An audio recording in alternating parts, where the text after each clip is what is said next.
waj'al kalami rasidan wa mursida wa fikrati nawir wa qalbi arsida hadafaka xabala xadabasta fadala fa durr wala nafu jaa'i.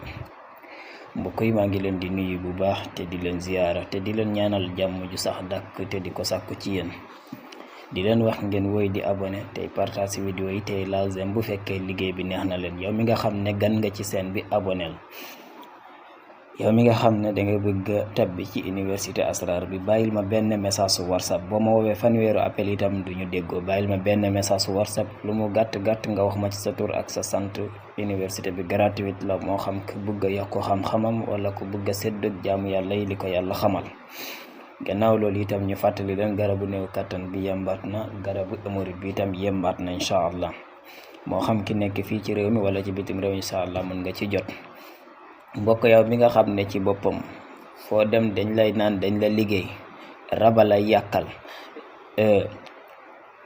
dañ cata la topp, bët moo la topp, say mbir mënoo ci comprendre dara, lépp loo sumb bi am ci yaakaar rek ci boppam mu yàqu, loo lijjanti du sotti.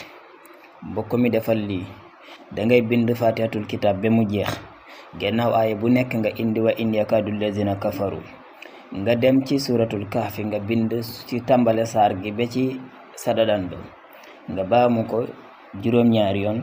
boo paree nga bind suratul jinni bi ba ci sadadan bi nga baamu ko juróom-ñaari yoon. boo paree nga bind wax samay wa taarix ba mu jeex benn yoon.